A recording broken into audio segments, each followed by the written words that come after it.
அறிவறிவாக என்னும் மரபுத் தொடரின் சரியான பொருள் எது? இருபொருள்பட பேசுதல், பொறுப்பேற்றல், கணக்கிற்கு வகை சொல்லுதல், புதுநூல், நடனம் முதலியவற்றை முதன்முறையாக அவையில் ஏற்கச் செய்தல், விளக்கமாய் தீர. அறிவறிவாகனா விளக்கமாய் தீர. ஆப்ஷன் டி தான் கரெக்ட். அறுதியிடுதல் என்னும் மரபுத் தொடரின் சரியான பொருள் எது? முடிவுக்கு கொண்டு வருதல், தீர்மானித்தல், ஏராளமாக கொடுத்தல், அளவுக்கு மிஞ்சி செலவிடுதல், உடன்படாதது போல் காட்டுதல்.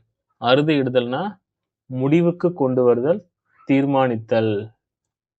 ஆப்ஷன் ஏ தான் கரெக்ட். அறுத்து கட்டுதல் என்னும் மரபு தொடரின் சரியான பொருள் எது? தலைமுறை தலைமுறையாக, சங்கடம், உடனே, தாலி நீங்கிய பின் மறுதாலி கட்டுதல். அறுத்து கட்டுதல்னா தாலி கட்டிய பின் மறுதாலி கட்டுதல். ஆப்ஷன் டி தான் கரெக்ட்.